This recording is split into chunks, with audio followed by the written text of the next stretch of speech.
Very good afternoon, ladies and gentlemen. Thank you for coming. Thank you for your participation in the events organized by the EU Center of Korea University. My name is Sunghoon, professor at the Graduate School of International Studies and College of International Studies. And at the same time, I'm serving the executive director of the EU Center at Korea University, which is called Jangmon의 EU Center of Excellence, which was awarded by the European Union. I'm really very happy to moderate this Ambassadors Roundtable. May 9th has a kind of double meanings. May 9 is Europe Day, which is celebrating the very famous speech given by Robert Schuman in 1950, which was setting the foundation for the European integration by establishing the European Coal and Steel Community. But we have learned quite recently that May 9th is also Victory Day for Russia, right? So that we have been having a kind of conflicting signals from the Europe Day and the Victory Day for Russia. European Union recently has been facing a number of crises. COVID-19 is still ongoing, which is fading out, so that it's a kind of very good sign. But we have got the changing geopolitics in Europe due to the Russian invasion to Ukraine. And there is what I thought is a very good opportunity for the students at Korea University to have interactions and discussions with ambassadors. I'm really very happy to have 3 ambassadors, and actually 4 ambassadors in this room. First of all, I'd like to introduce the ambassadors. Her Excellency Maria Castillo-Fernandez, a long-lasting friend of Korea University, and also a personal friend of mine and Professor Lee. We have been working quite a lot, especially in her first location and position in Europe, in Korea. And secondly, we have Ambassador Otar from Georgia. Georgia is not a member of the European Union yet, but the country is aspiring to become. And also Georgia is kind of indirectly or directly, he will declare, he will clarify that. Feel kind of pressed by the changing geopolitics in Europe as well. And also we have kind of immediate neighbor to this crisis, Latvia.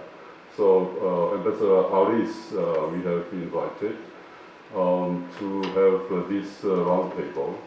And another ambassador you cannot find easily, but we have here Professor Prof. Ho-Sung is formerly ambassador of Korea to Ukraine. So he probably will intervene whenever there is some question about the Ukraine and Korea's perspective. And the final panelists I'd like to introduce is especially my neighbor. I mean, we are talking about the European neighborhood policy. My immediate neighbor in terms of office, he's sitting in next door, and Professor Jae-seung, a Jangmon의 chair and expert on European politics. So we have teamed up like that, and I think without further ado, I'd like to start the discussion. First of all, I'd like to invite Ambassador Maria to present about the European neighborhood policy and also changing politics and geopolitics in Europe. What is your perspective, Maria? Thank you so much, Professor Park, Professor Lee, ambassadors, Professor Yun. students. I'm very happy to come back to Korea University. I hadn't come back since I came back, so long overdue. But yes, I was working very closely with both Professor Park and Professor Lee for many years, and we created a thing together, this EU Jae-seung Center, many years ago. So I'm happy after 12, 15 years to come back and see something we have contributed together, still operating and enlarging, and the students like you benefiting from a lot of knowledge about Europe in this house. If you want to know about Europe, come to Korea University. They are the ones who know what Europe is about and teach all of you about Europe. Europe becomes more important now than ever. There is much more interest for us in this part of the world, in Korea. Unfortunately, because of a war, unjustified war in Ukraine and in Europe, and with implications around the world. Would you permit me to take out to speak? It's noisy. So I was going to focus too much on the European, what is the ENP, the European Neighbourhood Policy, but I thought it was more perhaps relevant also to tell you a little bit about what has changed, or the big change that has come through since February 24th in Europe and in the world, and also in this part. We started, with this European Neighbourhood Policy also in 2004, mainly because we had seen major changes in the neighbourhood of Europe. In the south neighbourhood, you had in 2001 the Arab Spring, and in the east you had also some revolutions in different countries. But also, conflicts in Russian-backed separatist parts and regions of these countries. And therefore, there was a need to at least support the stability, the prosperity of countries who voluntarily choose to be also, or come closer to Europe. And that was the idea, not, to make it as a gateway to membership, but to create closer partnerships with countries. And at the beginning, there were 6 countries: Armenia, Azerbaijan, Belarus, Georgia, Moldova, and Ukraine in the east part. And then you had the southern Mediterranean, northern Mediterranean countries. Let me focus today, of course, on the eastern part, because this is what is at stake here. Certainly, the full invasion, unjustified and unprovoked invasion of Russia to Ukraine, of course, has completely changed the political and geopolitical and geoeconomic scenery in Europe and around the world. But it started in 2008 in Georgia, with the crisis in Georgia. That was the first, this is not something that comes in February. It comes from that time, and I imagine the massacre of Georgia will tell you more than ever. But the European policy towards our eastern neighborhood became more relevant. What we were trying to do is trying to support a stronger economy of these countries, stronger governance. Governance is key, it means long-lasting institutions. A stronger connectivity. You need to start economic development, you need to connect, you need to facilitate connectivity, and stronger society, civil society, rule of law, democratic institutions, institution capacity building. These are key pillars of what we have tried to do to bring countries closer to Europe in our neighborhood, but also to make them more stronger, more prosperous, more ready to be able to confront internal conflicts and also external shocks. So this is very, very important. Results have been mixed over the years. In some countries, we see Belarus, certainly not a country that complies with human rights, freedoms, democratic principles. So Belarus has been suspended from this partnership. Others it has been more difficult to move ahead, but we have been consistent and continue to foresee this support. What is important is that this is a long-term strategy. You cannot, even if it started 2004 and it has been already, I would say, nearly 20 years, it is a long-term process. You don't change countries, societies in a quick way. You need to make it stable, you need to make it durable, and that is difficult. That's why what we have slowly been created is very close agreements with countries like Georgia, like Moldova, like Ukraine.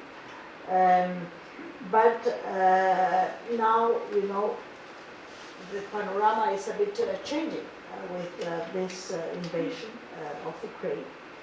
And in February, both Ukraine, Georgia and Moldova applied to become members of the European Union. This is in the midst of a very big political security crisis. So leaders of Europe, when there is one of these big crises, they take responsibility. Then the question becomes a political one. It is for EU leaders to decide, what should we do? How do we respond to this demand? And one is the process, one is the political intentions. Let me say that we have reacted very quickly in Versailles. EU leaders decided that they will certainly accelerate the process for this membership. You have to also comply with the treaties and the laws. And a country must be ready politically, economically, because you cannot push them into the European Union if you are not ready, because then the country cannot be able to, comply with obligations, because to be a member of the European Union has obligations and advantage, but also a lot of obligations. And you need to prepare. That's why all the process for preparation comes into play. But we have, I think they have been, the start of this process has been accelerated. Certainly, the European leaders have tasked the Commission to come with an opinion. For that, we produced a questionnaire, and I think it was yesterday when we were celebrating Europe Day. I think the Ukrainian president provided the more than 5,000 pages of replies to this questionnaire, so that will be analyzed, and then the Commission will give an opinion. They will say this country is ready or not to be a candidate country. And that then starts a process where we negotiate, and I think Latvia ambassador will tell you a little bit more about the process of negotiation, because they are countries which went through that process. For Spain, it took more than 12 years. We were also coming out from dictatorship. It was politically important to be part of the European Union, but it took us more than 12 years to negotiate and to get ready to that.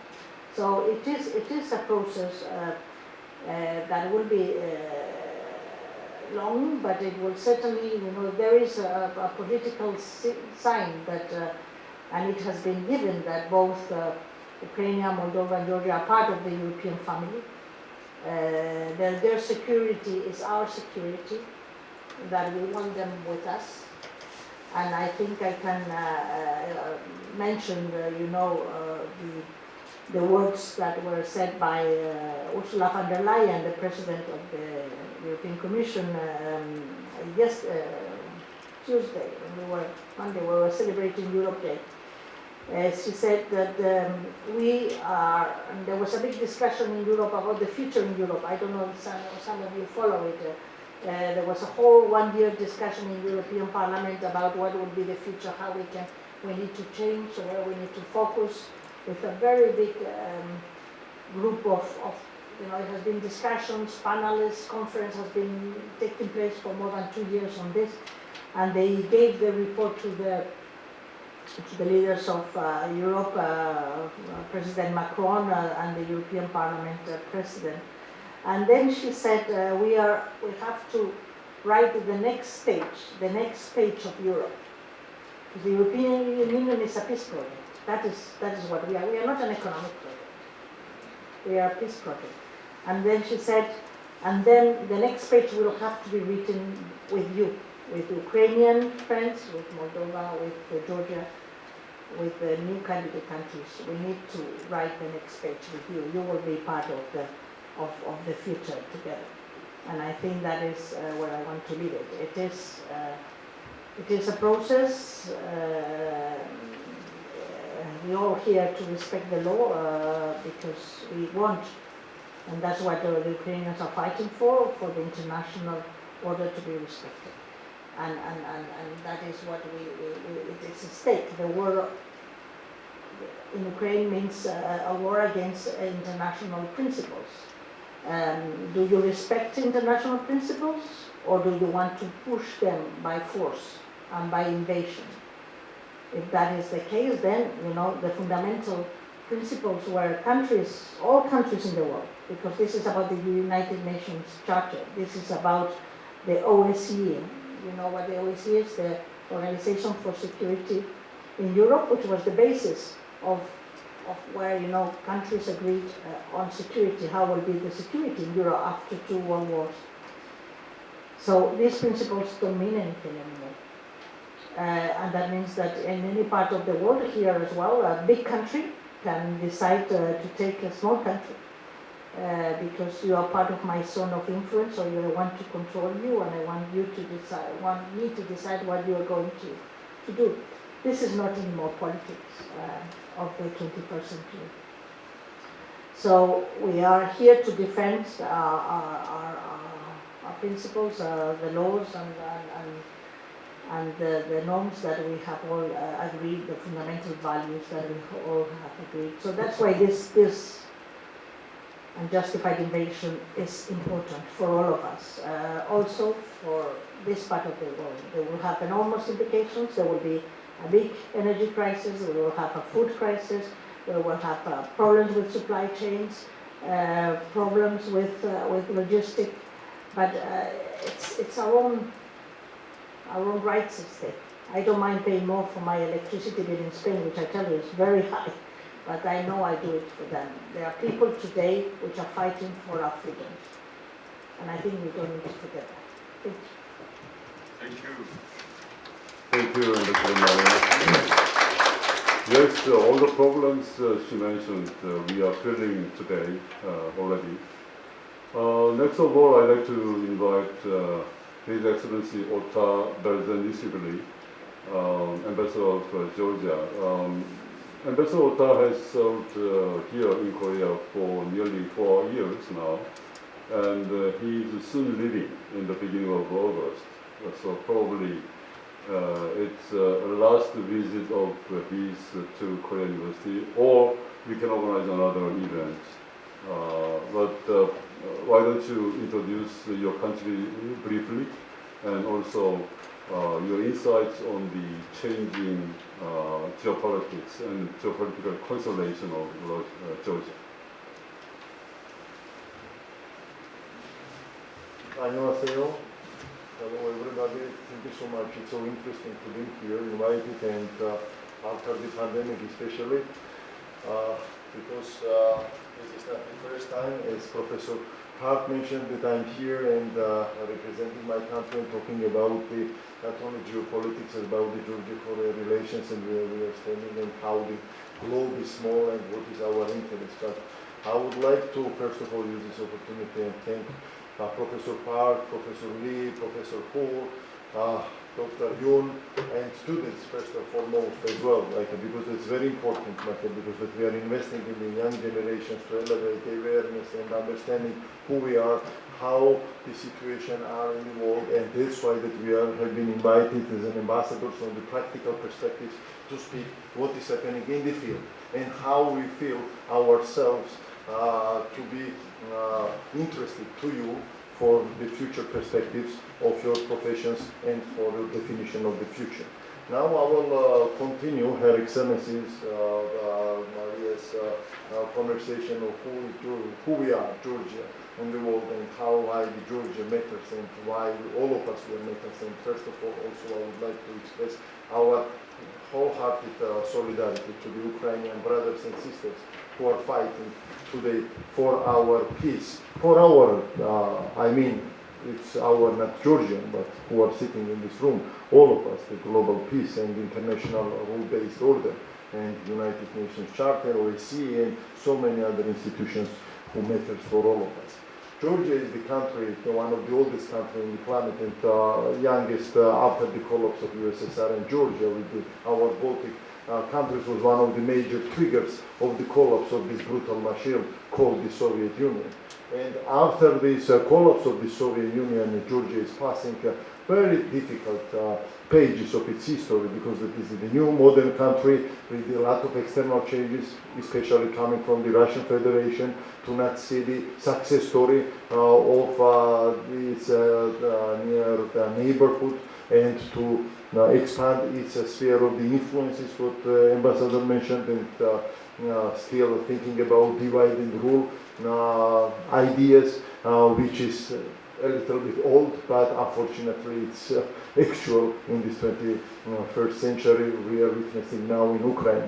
And as it's mentioned, that our aspirations to the European Union is not about the government, it's the choice of the people, and the majority of the Georgian population is supposed to European and Euro-Atlantic integration since we declared our independence. And that's what we are fighting for all these 3 decades, because we are counting 30 years of the independence after the collapse of the USSR.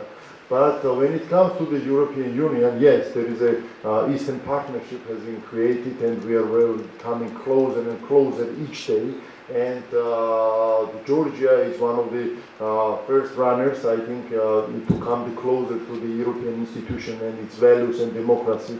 And we are continuing to do so our best to reach our ultimate goal to become the European member. And what's happened, that there is 3 associate trios, Moldova, Georgia, and Ukraine, who wants to be part of this very important institution, which is called the European Union, and its membership. And we have just recently, on the 9th, just yesterday, our Prime Minister passed the questionnaire application to the European Union to be part of this very honorable organization. And I think that this question is really very big.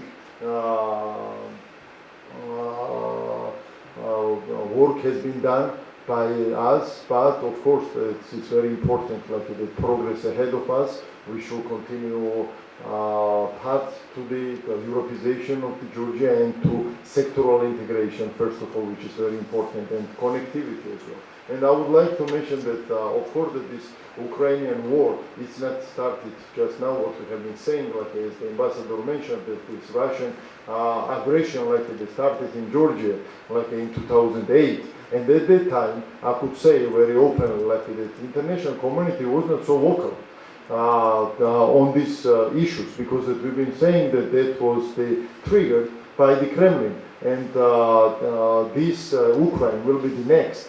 We've been saying that all the time, and unfortunately it was repeated in 2014 in Crimea. And after Crimea, what we have received, we received now the full-fledged invasion and war in the Ukrainian soil.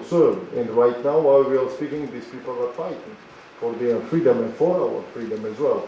That's why that who is the closest and understandable what is happening, I think this is the Georgia, who already witnessed on our skin what does it mean having this 5-day war with the Russian Federation.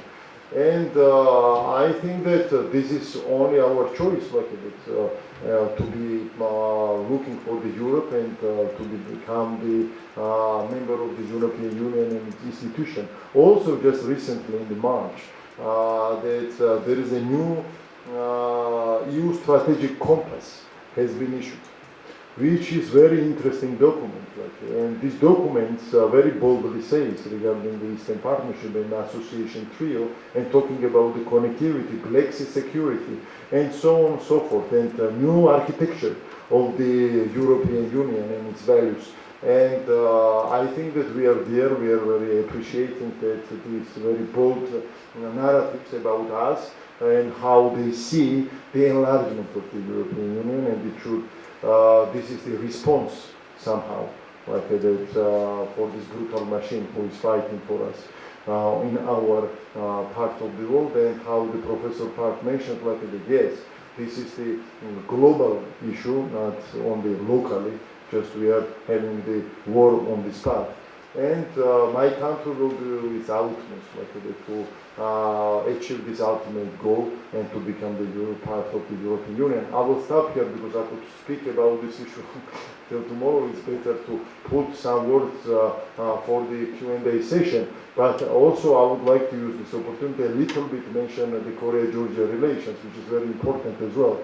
Because Georgia, as I said, we are a very young country, but we are part of the interesting geopolitical place. We are the crossroads of the Asia and Europe, and we are surrounded by the big empires like Korea as well, and we have so many things in common. Like when it's we are reading our history pages, like, and there is a lot of parallels could be made when we are talking about the Georgia and Korea relations, especially when it comes to the peace and long-lasting peace in the Korean Peninsula. And we are talking about again with the peace in Europe, in the heart of the Europe today. That means that so many things in common when it comes to the international relations and our agendas and our foreign policy priorities. But when it comes to our relations as well, it should be open market based, and Georgia and Korea, both of us, we are one of the top countries when it comes to the easing of doing business, and when it comes to the transparency, when it comes to the market trade. And I'm talking with the numbers of this very honorable institution, World Bank and the IFC and IMF and so on and so forth. And I think that we could be the very interesting pedestal for the Korea itself in terms of doing businesses throughout the Georgia, rest of our region, because the rest of our region is very important for the Korean perspectives and Korean foreign policy priorities as well. And I think that we could be very interesting partner and crucial partner in this regard. And I think that what I'm doing as an ambassador just elevate the acknowledgement among the politicians, among the academia, among the decision makers of the foreign policy, just how the Georgia could be useful in for the Korean foreign policy or trade policy priorities in our part of the world, because that both of us were democracy, and democracy is the major values, like that, how we could be reliable to each other and how our partnership could be solid. And this year we are celebrating 30 years of our diplomatic relations. A lot of things has been done, and I would like to use this opportunity. And Professor Hu, he is not only used to be the former ambassador in Ukraine and conquering the Georgia, but he is wholeheartedly bringing the Korea in, brought the Korea in our part of the world, and till today, with his public diplomacy, he is making more than any other person that I met here, like in promoting our relations, not only about Georgia, about Korea, Georgia, Korea, Ukraine relations. And I think that, thank you so much, Professor, because that through you, we are opening the new windows and new horizons, for the generations to come. And it's very important to have that type of gatherings, in exchanging ideas and interact between each other. Thank you so much. I will stop here. I received the notice and I will pass the word to my friend and colleague from Latvia. Thank you, Ambassador Otar. I'd like to give you more time in next occasion. Thank you. I'd like to now invite Ambassador Aris Vigants, Ambassador from Latvia. He is the youngest in terms of time of arrival to Korea. But he is a very experienced diplomat from Latvia, and we will talk about Latvia a little bit, and then the geopolitical constellations of your country. Please. Well, thank you so much for invitation and for organizing such a discussion, and also thanks to students for showing your interest also in whatever diplomats are talking. And I don't know where to start because my colleagues have been so comprehensive, but maybe I will try to touch also some few aspects of what I think it is also important to touch upon. But so I'm sorry if I'm going to sound a little bit chaotic, but starting with European the theme of this discussion, European neighborhood policy. So Latvia, from the outset, from the very beginning, while joining the European Union, was a strong advocate for European neighborhood policy, and especially for Eastern Partnership countries. And so we were willing to help those countries with aspirations to gain more experience while promoting stability, economic development, good governance, rule of law, as well as human rights through cooperation. And in our region, we have gone through the difficult times, and we have gone through economy that was centrally planned to transition to market economy. And I think Latvia's, as well as other Baltic states, experience is quite valuable to our partners in Eastern neighborhood. And taking into account this fact, this was also only natural that Georgia, Ukraine and Moldova was one of the highest priorities for us to deliver also our experience to them. And we have been involved quite a lot also in many different aspects of cooperation. And this is also, this cooperation was very natural. It was also due to our common understanding of our history. We understand each other's cultures and also mentality. So I think that was a very natural thing to have. So, but the reality is different nowadays. I think we will touch upon this aspect as well just a little bit later, but the reality with Russia being unpredictable international player, aggressive with confrontational foreign policy, disrespect for international rules-based order, international agreements, and as well as international commitments, it makes our situation in international arena, not only in Europe but globally, very, very challenging. So the same goes also for United Nations Security Council, where one of the Security Council permanent members, being Russia, is acting like it acts, and also this brings our attention to sooner reorganization of United Nations, and including United Nations Security Council. As you might know, Latvia gained its independence in 1918, so it's 104 years ago. And but we were not able to enjoy our full independence like many other European countries for a long time, because in 1939, on 23rd of August, Hitler and Stalin concluded non-aggression pact which was signed by that time by foreign ministers of Soviet Union, Vyacheslav Molotov, and Nazi Germany's side, Ribbentrop.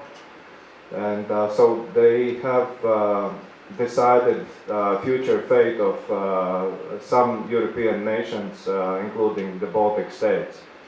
So they divided Europe in their spheres of influence, which is actually, I think, also Russia's interest to still do that the same way as they did during Soviet Union times, that they have some special interest. So, and nobody has, in that sense, sovereign right for independence, territorial integrity, and in this context, so when this non-aggression pact was signed, and you might have heard of history, then in September 1939, Germany invaded Poland, and then at the same time the fate of the Baltic states was already made. I will try to be shorter in my historical discourse. But in 1940, in fact, when Nazi Germany, together with Italians, actually invaded Paris on the same days, on 17th of June, Latvia was occupied by Soviet Union.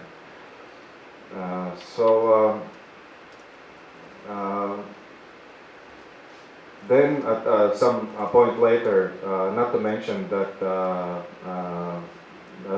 Soviet Russia or Soviet Union has imposed on Baltic states some kind of mutual technical assistance agreement when their military could have been placed in these territories. You know that Soviet Union has also offered similar agreement to Finland, but Finland refused, so they started a war with Finland. And in this context, League of Nations has expelled Soviet Union out from the predecessor of United Nations. They expelled out of this organization. But after the Second World War started, then after Soviet Union's invasion and into the Baltic states, Nazi Germany invaded, occupied our territories. Then again, Soviet Union, after the Second World War ended in 1945. Actually, this is the date, 9th of May, which is actually the victory day it was in Soviet Union and is still in Russia. This was also called during the Soviet times kind of victory day or day of liberation.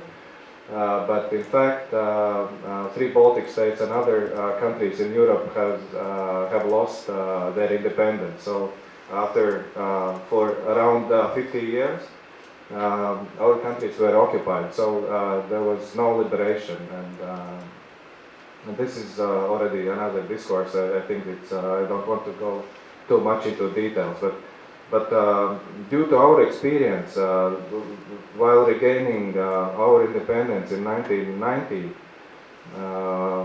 we haven't stopped experience the same kind of politics that was realized by, at that time, Russia. It was very similar to Soviet Union style policy. So we were all the time being, criticized about our policies, about discrimination of Russian-speaking, so-called Russian-speaking populations, and including being called Nazis. And now I think every single European country and also countries in the world can experience the same policy now being applied to other countries, and now the recent example was that Russian propaganda is saying that also Sweden is being can be Nazi supporters, but as you might know that Sweden and Finland is contemplating about joining NATO, and most probably they will apply for joining NATO during the summit this June in Madrid. I have many other things to add, but maybe I was just a little bit off topic. But I hope that during discussions or there will be questions and answers, and I would be glad to respond. Thank you so much. Thank you, Dr. Aris. Last but not least, I'd like to invite Professor Lee to focus more about the Korean perspective. All right. Thank you very much, Spark, and I'm truly happy and privileged to be a part of this wonderful meeting. I will briefly talk about Korea and Northeast Asia. Korea is not a European neighbor, close neighbor, but I would say Korea is a close partner and good friend of the European counterpart. So I would naturally focus on the second part of today's, the title of today's meeting, Changing Geopolitics. So the war in Ukraine changed a lot of geopolitical landscape, but not just in Europe, but also in other parts of the world. The Korean Peninsula and East Asia may not be an exception. First, how Korea perceives this crisis. I would say we are surprised. We were surprised because we saw that open war has ended, at least in the post-Cold War era. The use of force has ended in the post-Cold War era. Sphere of influence might have been the word that was used in Yalta in 1945. But all of a sudden, clock was turning backward. And we are sometimes wondering whether we are whether we are living in the 1945 Yalta system, or 1975 Helsinki Fine Act, 1989 collapse of the Berlin War, or 2009 Eastern expansion of the European Union. So all these historical footsteps are mixed as of today in 2022. So Korea is a country that lived under a long geopolitical and security instability. We have North Korea division of the peninsula, and North Korea is accelerating the nuclear development and missile development. So the threat perception has actually increased, and economic effect of the war and economic effect of the sanction began to be felt also here in Korea. Energy price is going up, wheat price is going up, supply chains are changing, and even the usual, the nighttime snack, the chickens and well, because the cooking oil price is also going up. So everything, the economic impact began to be felt. But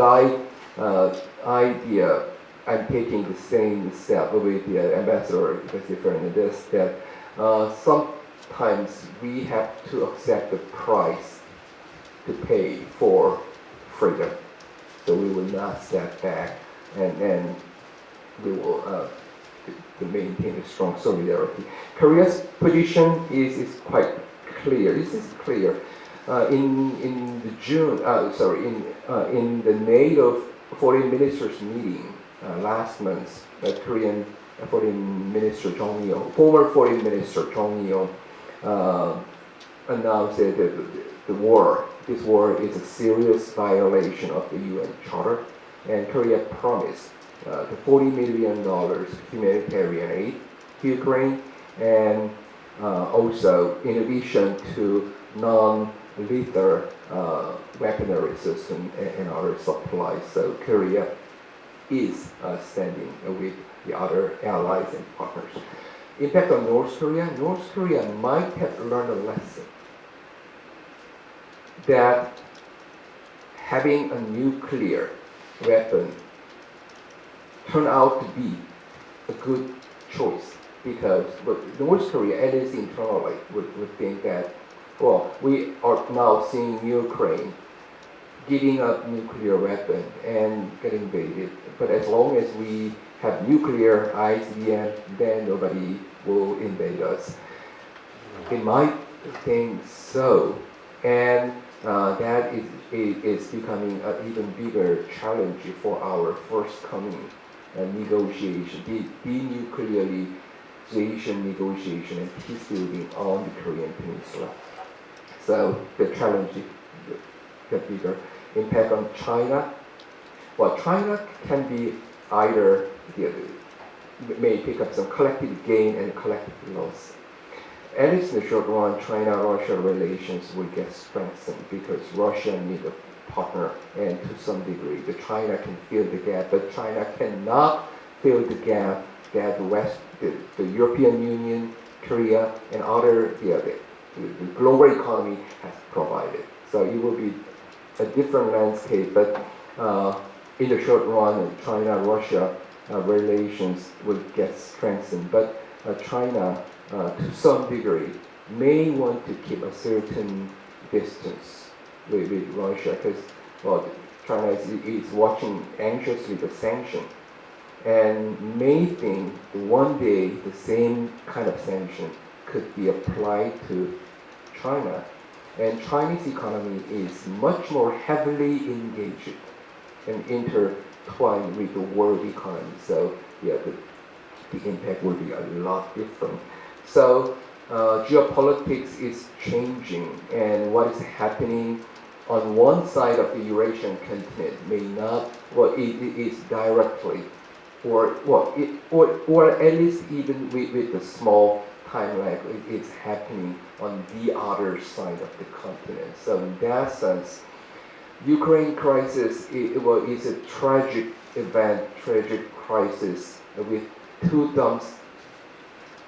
finger crossed. I hope it could be end soon. But it also provided a very noble opportunity for Korea to rethink about its role in global security and also the partnership with the European Union and European friends. So today is day 2 of the new administration, the UN administration, and a lot of the new diplomatic framework are being constituted and will be announced. And I do hope that Korea could level up its engagement, partnership, constructive partnership with the European counterparts. I'll stop here. Thank you very much. Thanks a lot, Professor Lee, for keeping time, especially. Now I'd like to open the floor after the first round of ambassadors in interventions, because Ambassador Maria has to leave a little bit earlier than other ambassadors. If you have any questions to Ambassador Maria, please raise right away.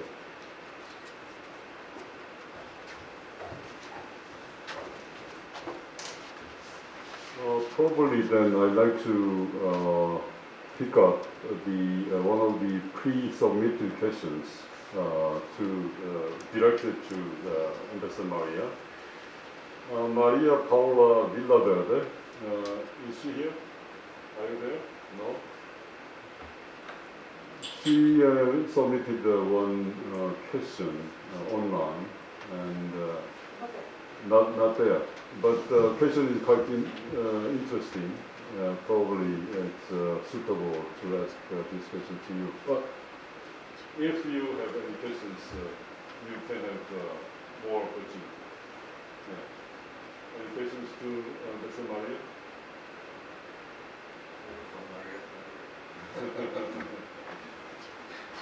No questions? It's opportunity for all of us. Please be active. Yeah, really. It's, please identify yourself briefly and then ask question. Yes, hello, Your Excellencies, Professors. Thank you for sharing your knowledge with us. I am a last semester graduate student in GSIS, studying International Development and Cooperation. I'm from Romania, plus an EU citizen myself. And my preliminary question actually was regarding what would be the implications of Ukraine fast-tracking into the European Union for Georgia and for Serbia. I mentioned Serbia because we're talking about European neighborhood policy, and we know that the situation is quite delicate, and Serbia kept neutrality in this whole Ukraine war. Thank you. Thank you. Actually, Sabina has pre-submitted her question too, Yes, right? she had to Yeah. say. Thank you, Sabina. Well, I think that, as I said before, what we have now is a request of membership, a Serbia.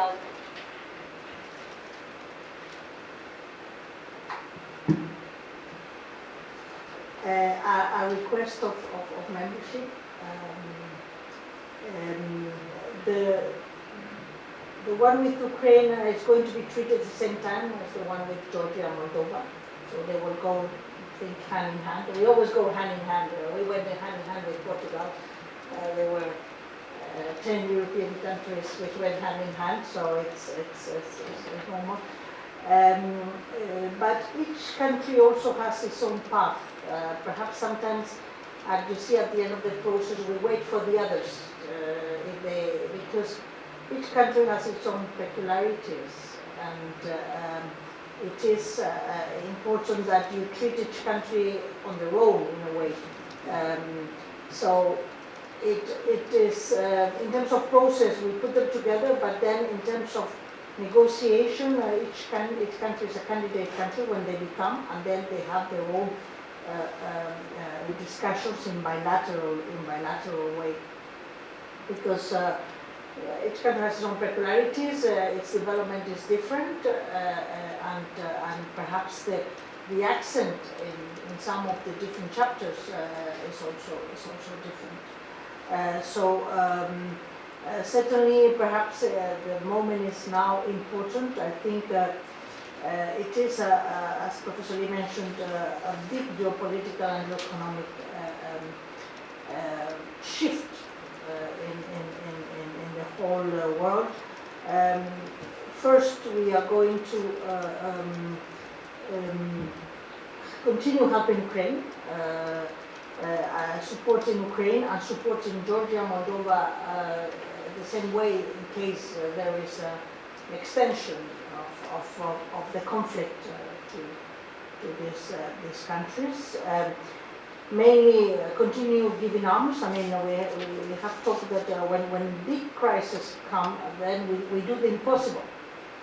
And this is the first time that the European Union has used European funds to pay for weapons. This has something never occurred in the past, because the situation really is at a limit, and they need weapons. So we are helping them with arms.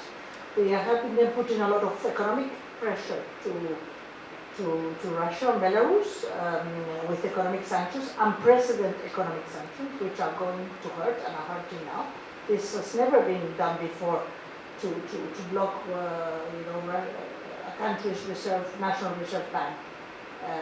That has never happened before. To go into strategic sectors like energy, like transport, like aviation. These are enormous sanctions that had enormous repercussion. When I was discussing here some days with the Ministry of Foreign Affairs, they were telling them you should do more and extend your ban, transport flight ban to the territory of Russia. We don't want to see Korean flights over Russia like we all have done. they were telling me, oh, you know, of course this is our business, and it has been hard for us to obtain those rights, but all has a cost. This sanction has an enormous cost for Romania, for Latvia, for Georgia, for us, European countries, enormous cost for Korean as well. So, but this is the cost of freedom, my friends. And I am not saying his slogans. This is really a cost of freedom, as I said. So, and then I told them, you know, Korean companies, and at the end they have implications because they had to stop by their own, not because they decided to stop, but because the insurance companies are not going to insure them if they go to Russia. So it has a, you know, even if you don't want to, you want to maintain, your industry with Russia, you will be, because spare parts, you will not have spare parts to use to produce things in Russia. If you produce something from Russia, perhaps you cannot export it to Europe because it has an impact. So big sanctions that were done there that were not done before. But there is always diplomacy, and that comes to the question perhaps of Mario Paula. Diplomacy is always there. There's constant, well, apart from the negotiations between Ukraine and Russia, the Europeans are trying constantly to speak with President Putin, but there is no will to go anywhere for the moment. And diplomacy is always there. The door of diplomacy has always been there and should be also for Korean Peninsula and for other crises. That's why we diplomats are here for. To build those bridges, to allow the channels of communication to be open. But we have to be also clear about the risk and the challenges that all this poses. So we see more and more what we call a weaponization. Everything becomes a weapon. Trade becomes a weapon. Energy becomes a weapon. Wheat, cereals, fertilizers becomes a weapon. You know, Russia blocking the cereals, the boats, the ships full of cereals coming to other countries of the world. There will be a food crisis.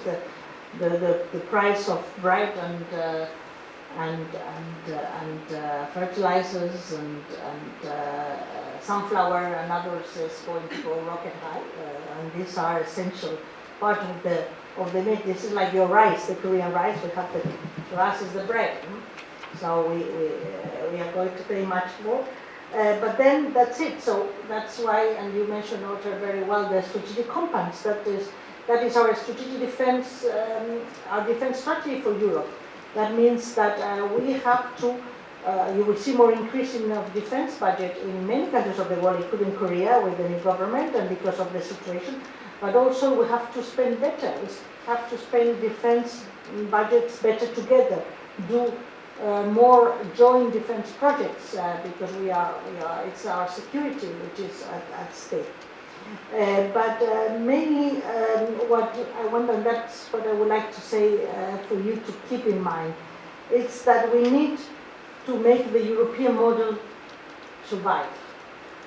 This is about our European model, which is for Europe in a global world, which is certainly political liberty, economic prosperity, and social cohesion. All of them combined. And we don't just not pick and choose one. No, we have to have the three, and we have to combine them. We don't need to renounce to anything.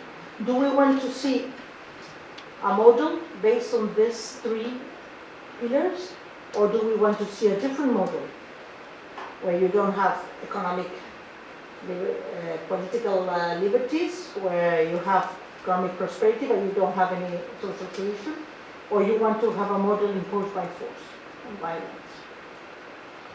I think this is what is at stake today, and more than ever it's important that you study the European model, because I think we share with Korea a lot of values and principles which are part of this, not only European model, it's a universal model. For Europeans, the Universal Human Rights Declaration is key to our construction. That's why it's very important that the countries that want to be part of Europe have fundamental rights and freedoms at the heart of what they do. So that is the question I leave. You know, do we want a model which is based on rule of law, multilateralism, solidarity. These are the principles we were celebrating on the 9th of May, all of us in Seoul Square with the public. That's what we wanted to convey. This is the model what I think you are teaching here, Professor Park, Professor Lee. And this is the model we want to share with Korea and like-minded partners. This is the model we need to defend. Thank you. Thank you, Ambassador Maria, for making it to Korea University despite your very busy schedule. Why don't you give her a big applause? So please feel free to leave anytime you want. Thank you. Now let's start our second round of discussion. I have here the third pre-submitted question, but probably this can be done after we have another short round of second discussion, right? So in reverse order, please, Professor Lee. Well, I would rather have a quick question to Ambassador from Georgia, Ambassador Berdzenishvili. The Russian invasion was this Ukraine invasion was not a unique one. We have the case in Chechen, we have case in South Ossetia, and we have the case in Crimea. But somehow I'm feeling that the previous conflict in South Ossetia, the Chechen, was gearing more heading toward a status quo of the system. But seems like the recent war in Ukraine showed certainly that the expansionary nature, not defensive, but expansionary nature of Russian foreign policy. So from the Georgian perspective, are you witnessing that Russian stance, Russian foreign policy is changing toward a more kind of the expansionary side?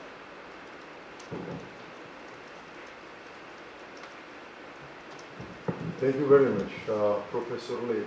I will describe in this from the outset, like this. First of all, that Russian foreign policy is based on the imperialism, for sure. And it's not about only Georgia and Ukraine. I would like to a little bit go. It's about my country's 20% of territory occupied by the Russians. And after the collapse of the USSR, I would like to say that just very, it's not about that the things changed. Nothing has been changed. It's from the Kremlin perspective, it was all the same, like the sphere of the influence. The nearest neighborhood should be under the control of the Kremlin and never respect the sovereignty and territorial integrity of the countries surrounding them. And what I have mentioned, this is a divide and rule, like it, what was in the Tsarist Russian time, when it was 200 years ago, when the Georgia and the Caucasus has been incorporated to the Russia at that time, and then we had a short-lived independence that has been declared in the 1918. And 3 years, it was the first Democratic Republic of Georgia for 3 years, and then we have under the occupation of the Soviet army, the Red Army, and since then we had 70 years of another occupation of the USSR, and we declared our independence. And it's never changed, and it's I don't think so that now is the time what we have been talking, that we should be united as much as we can. And in 2008, nothing has started in 2008. It started way before, after the collapse of the USSR. For instance, if you will pull out some interviews of the Putin, you could see that how what was in the Munich conference, what he said in 2006, that one of the biggest biggest mistakes of the geopolitical order was the collapse of the USSR.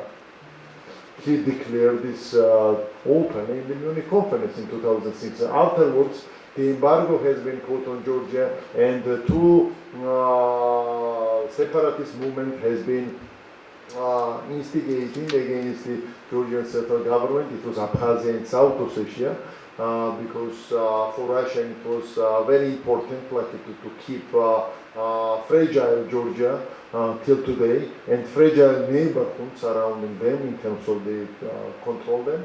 And afterwards we had an invasion in Georgia in 2010, full-fledged invasion, I would like to say, and with our Western partners, we kept Georgia survived, but we lost the 20% of our territory is occupied by now. And what we have been saying at that time, that is Russia is not going to stop.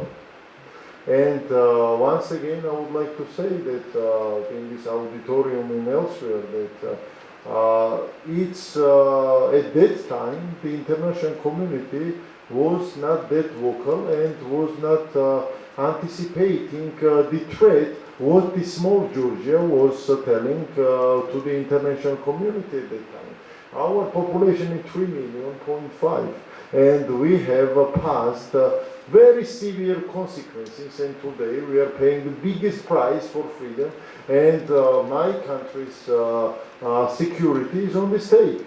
And that's why that war in Ukraine is the same thing what is happening to us. And since then, in 2010, Russia stationed more than 10,000 military personnel in our occupied territories in terms of the cover, and not only Georgia, but to cover the Iran and Turkish threats from Georgian soil. And it's the military perspective, speaking like that, it was very important like to keep their military might in the Caucasus region. But it's not only about the Georgia, it's about the whole Caucasus region, like it's about the Armenia, Azerbaijan, and some other countries, keeping the Caucasus always boiling spot in terms of the keeping the central governments fragile and to not see prosperous. And why for the Putin, the Georgia is one of the most difficult place, because that Georgia's democratic will to become the European Union and the process of the reforms became the headache for the Kremlin, and because that it could have the spillover to other post-Soviet spaces, and that was one of the major things, to hold Georgia accountable, and to keep under the influence of the Kremlin, and that the scenario continued in Ukraine. And now we see Moldova is under threat as well, and so on and so forth. I'm not going to go in deeper, we could discuss this later, but I think I answered your question, I think. Thank you, Professor Lee and Ambassador Otar. Ambassador Aris, you have left a lot of points due to time limitation. Could you use 3 to 4 minutes to explore more things?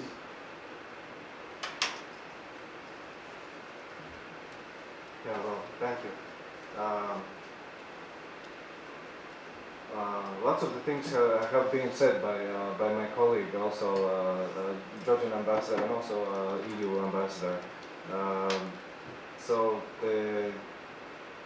what's next? What we can do about the situation? It's really difficult, I think, for academics and practitioners, diplomats. It's going to be a tough issue to how to get out of this situation.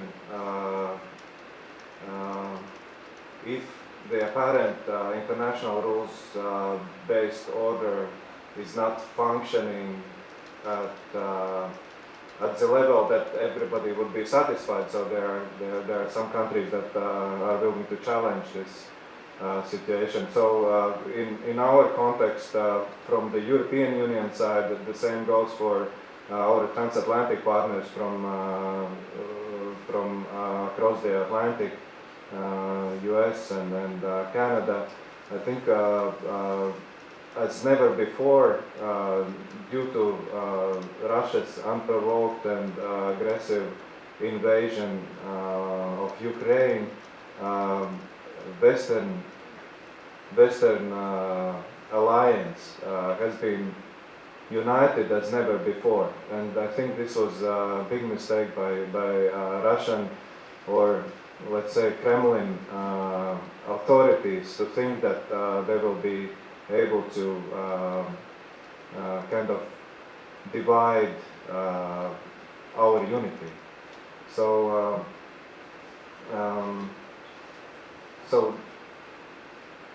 sanctions have been imposed, political, financial, economic, trade, military, to isolate Russia until the moment when Russia stops this, how to say, it's like to stop this war in Ukraine. Since Georgian ambassador has mentioned it several times about the Russian aggression back on 8th of August of 2008, that I have to mention that that was the situation that still I think Western world, I would like to, I will try to be frank about this, but Western world still, some European Union countries and even the United States were kind of illusionary about prospects of democratic Russia. Because that was a change of presidency in Russia. There was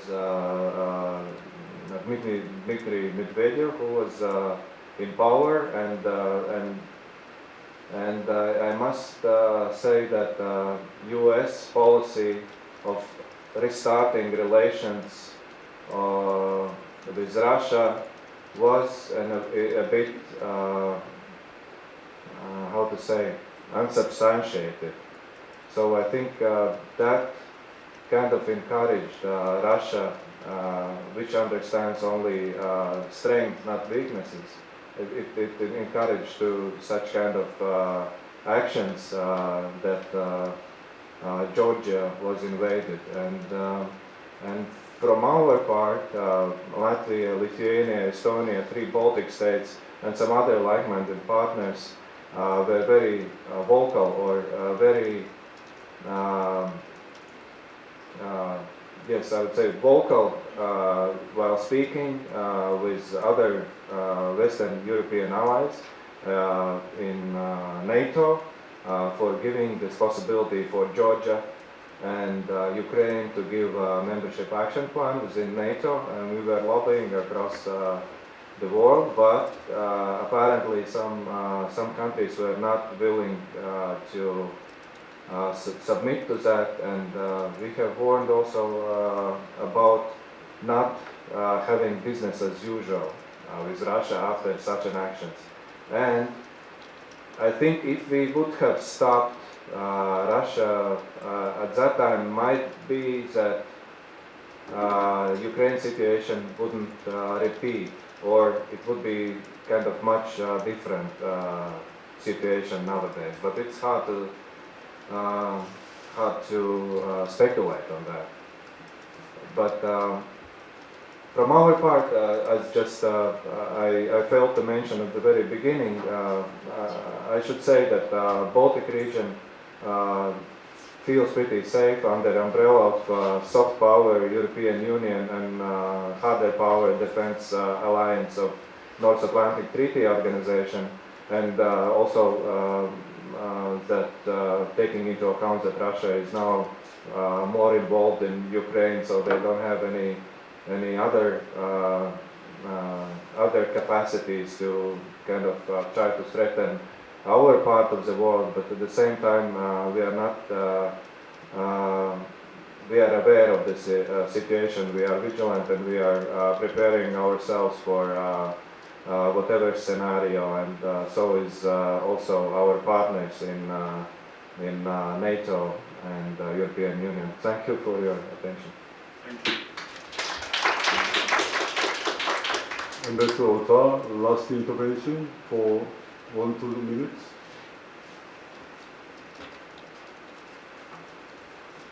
On the same topic? Yeah. Or whatever you want to Okay, add. I think thank you so much, Aris, describing. I think that we are only to make the some kind of natural from the story is that we should respect the rule-based international order, and that's what we are working day and night here with our Korean counterparts. That besides the geographical distances, the values matters, and values matters. Even today is more important, to be closer and closer together and to shoulder to defend what has been unite all of us. It doesn't matter the size of the nation. It matters the values, it matters the democracy, it matters the freedom. And that's what we are fighting for, and that's what we are doing as an ambassador, speaking and explaining, and with the academia and with the executive and the legislative branches, by working and elevating the acknowledgement between each other. And I think that this Ukraine war, I think is really in Asia elevated a lot. And I think that we will do our utmost, especially with this new administration, will understand more in the core principles, and we could defend each other in the international forum, especially the United Nations, and to be and the other institutions, respective institutions, that we could defend each other and defend the rule-based international order. Thank you, Ambassador. Yes, Professor Ho, former ambassador of Korea to Ukraine, has some words. As I was introduced, I worked as ambassador to Georgia and also in Moldova. So 16 years ago, our country anticipated this kind of current situation. It was a great foresight. It was a great honor for me to work for these countries.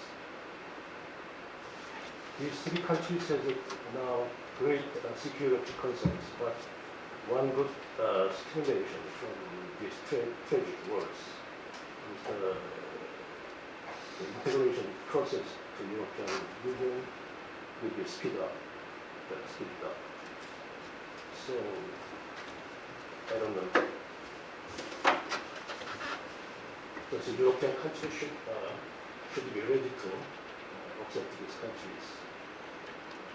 And one great change is that so far European people just have a debate where Europe ends, where the borderline of Europe is beyond in mental and in geographical terms. But I think they changed this geography-oriented perspective to more value-oriented perspective. So democratic values is much more important. And Georgia is fully just qualified in these terms to become one of the European countries. Also, after this war, Ukraine and Moldova just they will be qualified for European membership. Thank you, Ambassador. Is here Mr. Kim Dong-yeon, student of CIS, College of International Studies. He has put two questions, but one is very relevant and is not discussed yet. So if he is there, I'd like to give him this opportunity to ask a question. Kim Dong-yeon? No? Then why don't you ask one last question, because ambassadors have to leave in 5 minutes. So I'd like to invite any student to have last question, or two.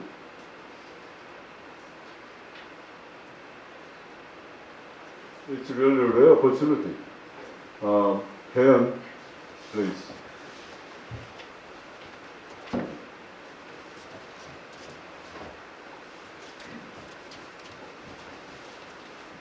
First of all, I want to thank the His Excellencies and professors for sharing their minds on very sensitive issue now. And I would like to ask that since our topic is European neighborhood policy, but when talking about European security, I think that we cannot leave out the membership of NATO as well. And I believe that Georgia is also a promised member of NATO. And I wanted to ask if the earlier submission application of the EU membership recently could also, do you believe it would facilitate the joining of the NATO membership as well? Thank you. This is different processes, but I would like to say that Georgia is one of the biggest contributor of the non-NATO countries. Okay, we are the part of all the ISAF operations in Afghanistan and Iraq, and our military reform is very, very integrated to the standards of the NATO standards. And I think that among these three countries which we are talking about, I think that Georgia is the front runner when it comes to the NATO membership, because in the per capita, when we are talking about the NATO, we are in the world the first country who contributed for the security and peace elsewhere in the world. And we are not only working with the ISAF operations by the NATO, plus we are with the European Union, we are standing in the Central Africa and other places as well, which means that we are not only requesting the security, but we are one of the major contributors of the global security as well. That means that we are there, we are waiting for this very historic momentum, because my country stands ready of the aspirations of the North Atlantic organizations and the European Union as well. But this is different processes. Okay? The application in the European Union is different, and in NATO is different. But definitely we are very much looking and focused on the Madrid summit, which is going to come very soon, and we have very big hopes, because in the 2008, in the Bucharest summit, it has been said that the NATO and Ukraine will become one day the members of this alliance. That's what we are trying and doing our utmost, and our reforms in this dimension are irreversible. And daily basis, we are trying ourselves to approximate all our institutions and reforms close to the final decisions in this regard. Many thanks. Probably we have the very last question. Please. Hello. My name is Nuha, and I'm a PhD student here in Korea University. I listened very attentively to all the discussions, and it made me think a lot. So first of all, when you were talking about how the same strategies that were used by Stalin before are used now, and namely the Nazi accusation and other strategies like that, I was thinking about what went wrong exactly in the European model for this situation to happen. And then I kept thinking that one of the justification of the Russian leadership was that they referred to the UN Charter and the right to self-defense. So I was thinking whether it means or not that there is a limitation in the European model, and if it is a chance for incremental changes or modifications, because as mentioned as well during the discussion, there were some exceptions that were made in the way that the EU responded. We can see that some behavior are changing compared to the immediate post-war. For example, Germany offering to provide weapons. So I was just wondering if today is a situation that calls for reform, or on the contrary, holding on more to the basis of what the European model stands for. Thank you.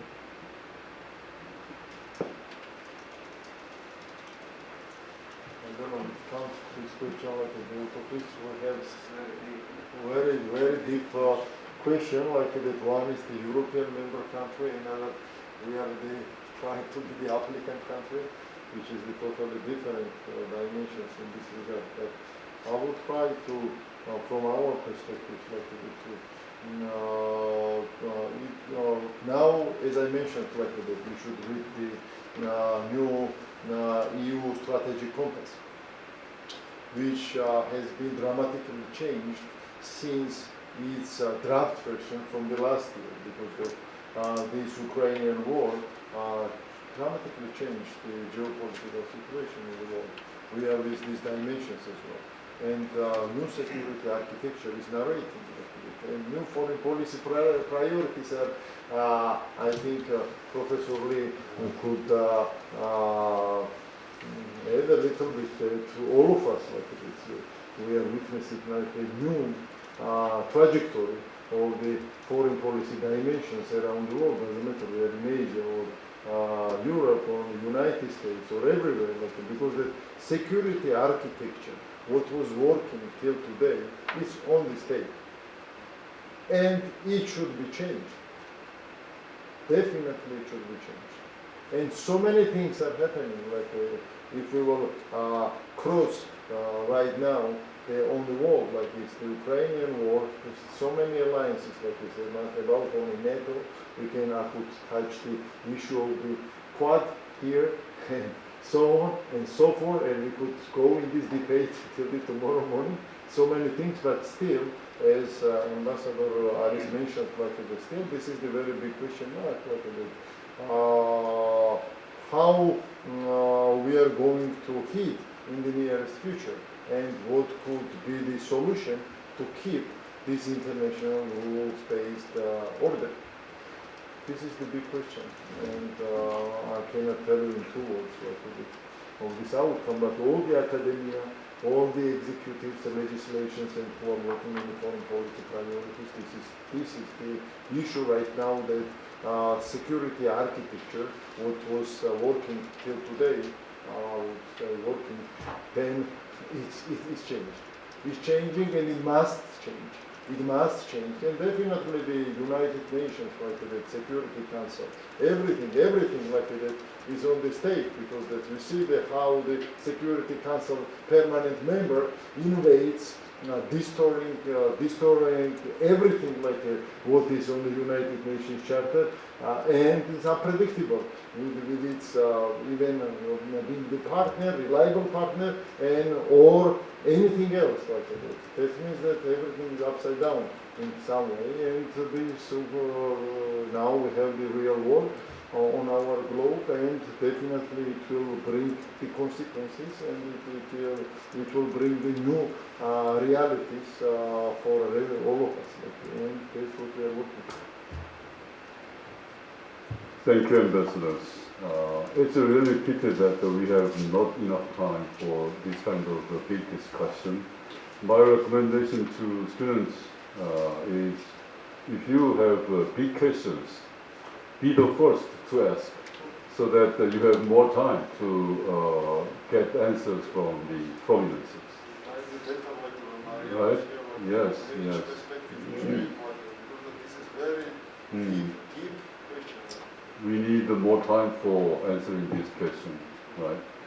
So, ladies and gentlemen, it was really very, very good opportunity for us all to have a discussion with prominent ambassadors from Europe, and also professor from Korea University. I really appreciate your time to make it to Korea University. And Ambassador Otar, if your time allows, probably we could have another occasion to invite you to the campus. And Ambassador Aris, it is really not the first time, not the only time you come to Korea University campus, right? So, ladies and gentlemen, I think we can give gentlemen big hands, right, to appreciate their contribution. Thank you very much.